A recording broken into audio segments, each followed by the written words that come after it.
A paz do Senhor. Onde está o povo mais feliz da terra?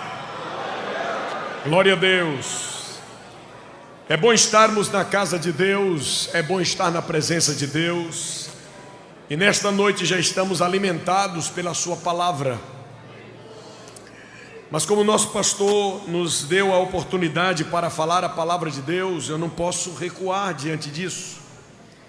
E eu gostaria de ler o versículo base para a nossa Eboerne, que seremos alimentados ainda durante os próximos dias, instruídos e tratados por Deus através da sua palavra. Abra por gentileza a sua Bíblia na segunda carta do apóstolo Paulo a Timóteo, capítulo de número 3 e versículo de número 14. Aleluia, pode continuar dando glória a Deus, isso faz um bem enorme. Aleluia. Segunda carta do apóstolo Paulo a Timóteo, capítulo de número 3 e versículo de número 14, diz assim: Tu, porém, só tira um pouquinho do grave que melhora. Tu, porém, permanece naquilo que aprendeste e de que foste inteirado, sabendo de quem o tens aprendido. Você pode dizer amém? Amém. Eu queria que você repetisse, por gentileza, diga assim: tu, porém. E eu não tenho o costume de estar mandando olhe de lado, diga para isso, diga para aquilo. Mas olhe para mim, diga: tu, porém. Vamos tentar falar nessas duas palavras, porque estamos limitados dentro de uma direção de Deus. Deus programou tudo hoje à noite. E para a gente ir para casa, a gente vai meditar só nesse tu, porém. Amém? Diga amém. O apóstolo Paulo repetiu nesse mesmo capítulo duas vezes essa expressão. Ele fez um contraditório. Afinal de contas, essa expressão, porém, é uma conjunção que mostra, é uma conjunção adversativa, que mostra uma contrariedade de entendimento. E aqui ele fala no capítulo 3 e versículo 10, tu, porém, e agora no 14 ele repete, tu, porém. E que porém é este?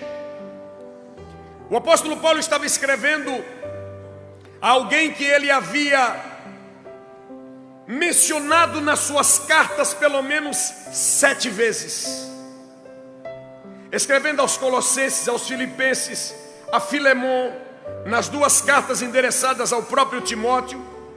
Ele vai falando sempre da importância de Timóteo, da sua cooperação, do seu companheirismo, da sua fidelidade, dos seus propósitos. Ele faz questão de fazer menção de Timóteo 7 ocasiões distintas, 7 cartas propriamente.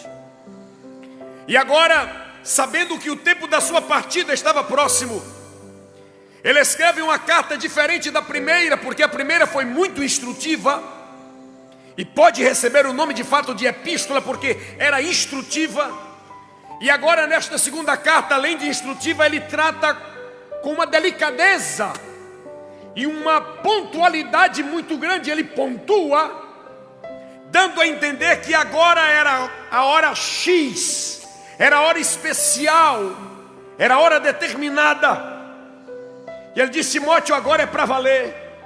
Ainda no capítulo 1 ele diz assim: olha, abana esse negócio. Ele diz: desperta o dom de Deus que há em ti, que a expressão do entendimento original é: abane essa chama, não deixe esse fogo apagar. Ele vai falando e daqui a pouco ele trata sobre 3 características que eu ouvi o meu pastor falar aqui na última reunião de ceia dos obreiros.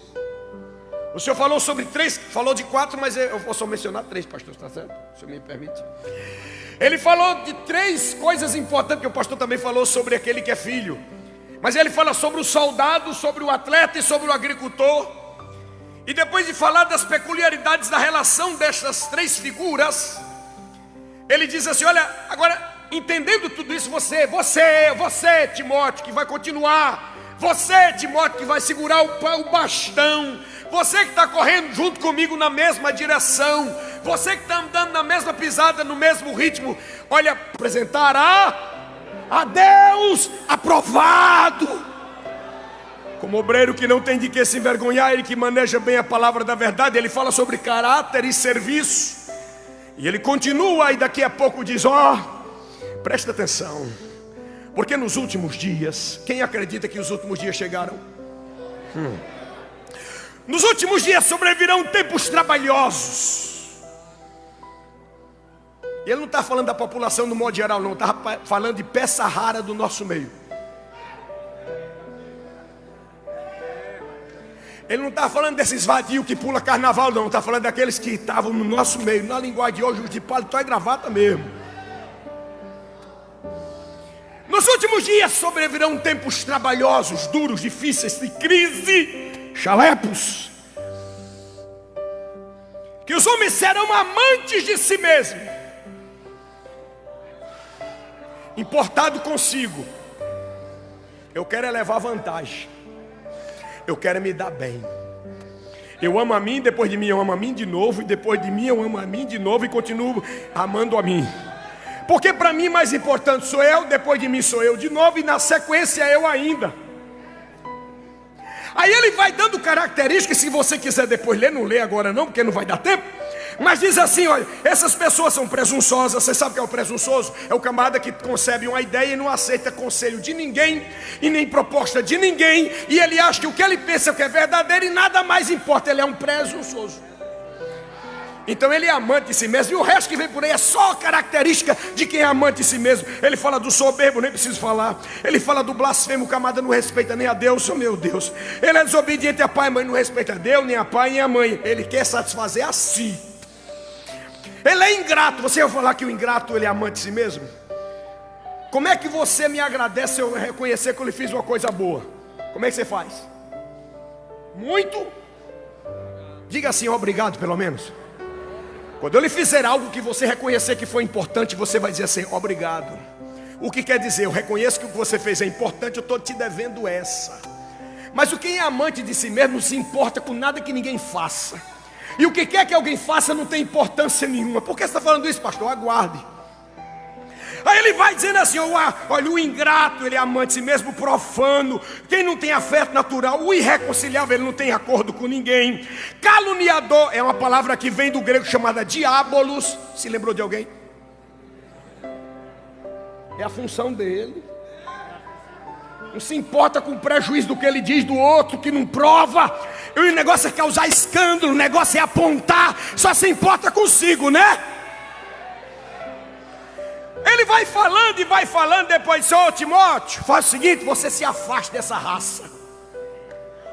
Dá um exemplo lá do Antigo Testamento, de uns cidadãos que deram trabalho a Moisés.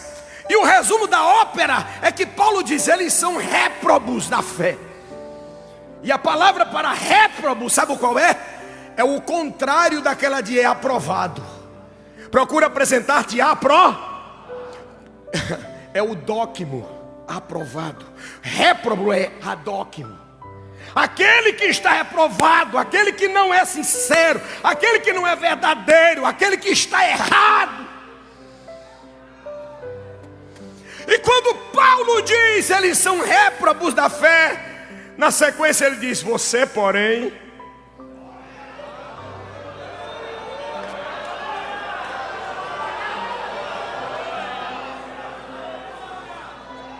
Tem muito obreiro ruim pelo meio do mundo, mas os senhores foram consagrados a diáconos para não ser obreiro ruim, para ser diácono de verdade.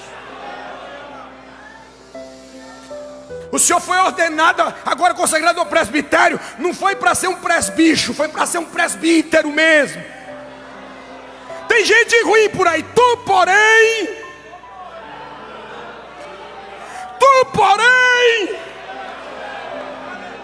na primeira vez que o apóstolo diz tu porém tem seguido a minha doutrina, modo de viver, intenção, que são as motivações, fé, relacionamento e fidelidade, longanimidade. Irmão, ele vai dando as características. Timóteo, eu estou agradecido a Deus porque você não é dessa raça. Tu porém,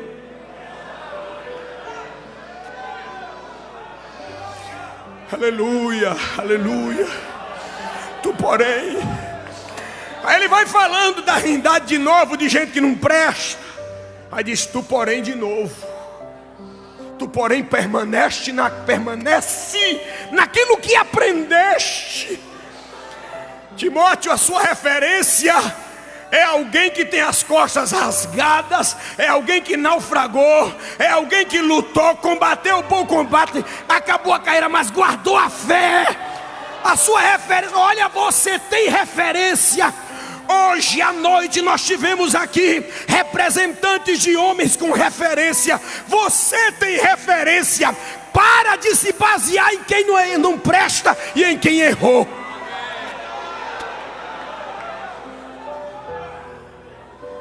Irmãos, uma pessoa que é comprometida somente consigo é uma pessoa que está interessada em apenas alimentar-se. Ele não tem controle mais de nada, o negócio é se satisfazer. E eu quero trazer uma ilustração bíblica para já entregar o microfone.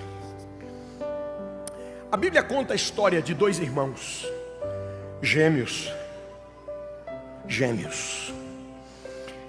Por pouco nasceu na frente, o outro foi atrás. E quem foi atrás já foi agarrado pelo calcanhar.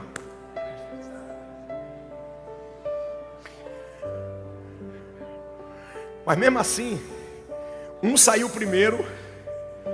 E quem botou o primeiro na frente foi Deus. Porque primogenitura é coisa que só Deus dá. Existe muita coisa que o homem pode lhe dar, mas tem coisas que só Deus dá. Uma delas se chama primogenitura. E uma dentre tantas outras se chama ministério. Amém? Eles crescem. Um certo dia, o Esaú, primogênito, vem de um campo no horário que sempre vinha, certamente. Com a mesma fome de todos os dias, certamente. Vem do trabalho, vem com fome. Vai chegando em casa. Antes de chegar em casa, ele olhou para a comida que Jacó, seu irmãozinho do agarrapé, estava lá. Ele disse: ei, compartilha. Parece as redes sociais, né? Eu gostei. Compartilha. Aí ele diz assim: não, peraí, não é assim não.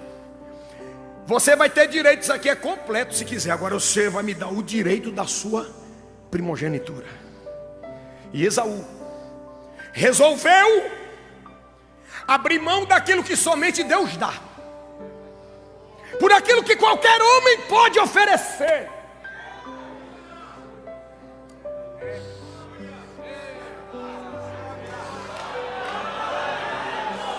Reprovado.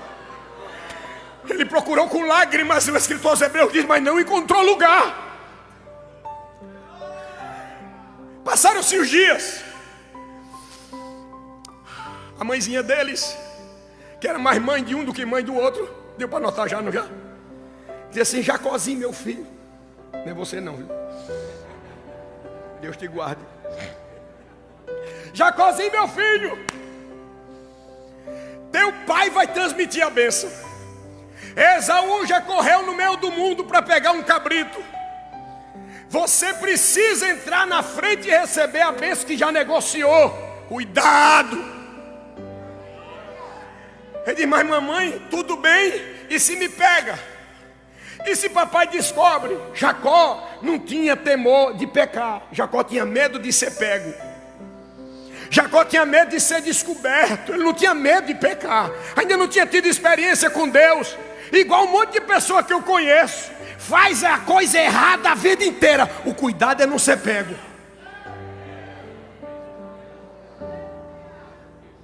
Você vai para casa pensando nisso hoje. O negócio é papai não saber como é que faz. Não, tem um negócio de uma trama aqui. É pelo, é cheiro, esfrega a roupa. Vamos lá, vai dar certo.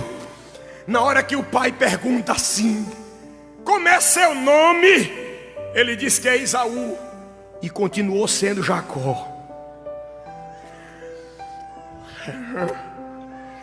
Os tempos se passaram. Ele teve experiência com Deus, porque Deus tem um negócio de uma chance. Deus tem um negócio de uma misericórdia. Deus tem um negócio de recuperação. Deus tem um negócio de restauração. E é por isso que muita gente está aqui hoje. É por isso que tem gente que hoje está sendo levada ao diaconato, ao presbitério, porque Deus tem misericórdia.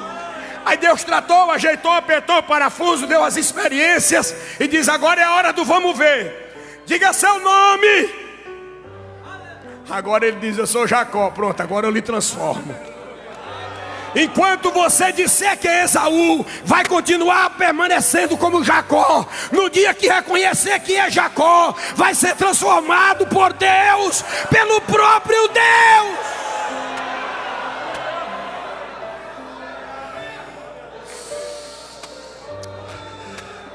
Tem muita gente reprovada. Tu, porém, permanece naquilo que aprendeste, sabendo de quem o tens aprendido. Fica firme, coloca propósito, controla essa fome, para de dar lugar à carne. A pessoa que não se controla não pode exercer ministério. A pessoa que não tem domínio próprio não pode fazer a obra de Deus na titularidade. Deus está nos chamando a atenção. Seja diferente, tu, porém.